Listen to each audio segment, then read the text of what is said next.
Friends, நார்மலாக கட்டில் காலில் நூல் மாட்டி மல்லிகைப்பூ கட்டியிருப்பீங்க. அப்படி கட்டும்போது ரொம்ப சீக்கிரமாகவே 5 நிமிஷத்துக்குள்ளேயே 1 முழம் அளவுக்கு பூ கட்டி முடிச்சிடலாம். ஆனால் அப்படி கட்டும்போது மல்லிகைப்பூ தட்டையாக வர்ற மாதிரி இருக்கும். நான் அதனால் இந்த வீடியோவில் ஒரு மெத்தட் சொல்லியிருக்கிறேன். இந்த மெத்தட் படி கட்டும்போது மல்லிகைப்பூ நல்லா உருட்டி அழகாக வரும். இதே மாதிரி இன்னும் வித்தியாசமாக நிறைய பூ கட்டுற வீடியோஸ் பார்க்கணும் அப்படின்னா மெட்டிஸ் கிச்சனை சப்ஸ்கிரைப் பண்ணிவிட்டு அப்படியே பக்கத்தில் இருக்க பெல் ஐக்கானையும் மறக்காமல் ப்ரெஸ் பண்ணிக்கோங்க. ஓகே, இப்போது நூலை சேர் காலில் அப்படி இல்லைன்னா கட்டிலோட காலில் மாட்டிட்டு நூலோட எண்டில் டைட்டாக 2 முடிச்சு போட்டுக்கலாம். ஒரு கையில் நூலை டைட்டாக இது மாதிரி இழுத்து பிடிச்சிக்கிட்டு ரைட் ஹேண்டில் மீதி நூலை பிடிச்சிக்கலாம்.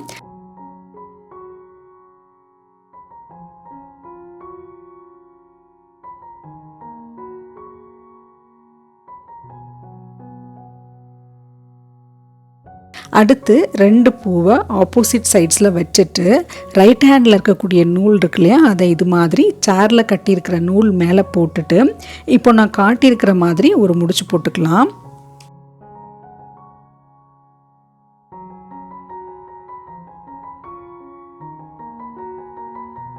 அடுத்த பூ வைக்கும்போது ஏற்கனவே கட்டின பூ மேலே நேராக வைக்காமல் ஜிக்ஸாக்கா, அதாவது ஏற்கனவே கட்டியிருக்கிற பூ ஹரிசாண்டலாக இருக்குது அப்படின்னா அடுத்த பூவை வெர்டிக்கலாக இது மாதிரி வச்சுட்டு ரைட் ஹேண்டில் இருக்கக்கூடிய நூலை வச்சு நாட் போட்டுக்கலாம்.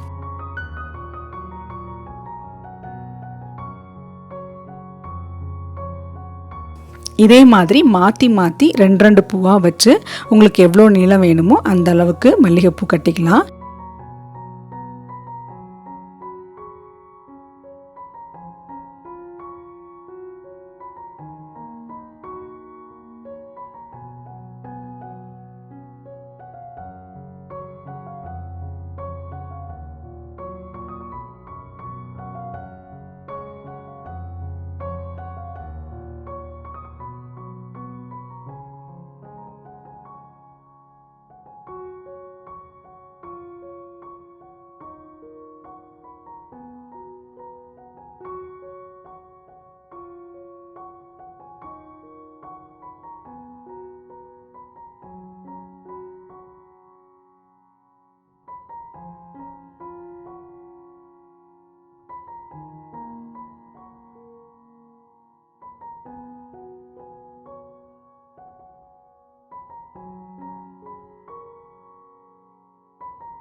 கடைசியாக முடிக்க போகும்போது 2 நாட் போட்டு கம்ப்ளீட் பண்ணிக்கலாம்.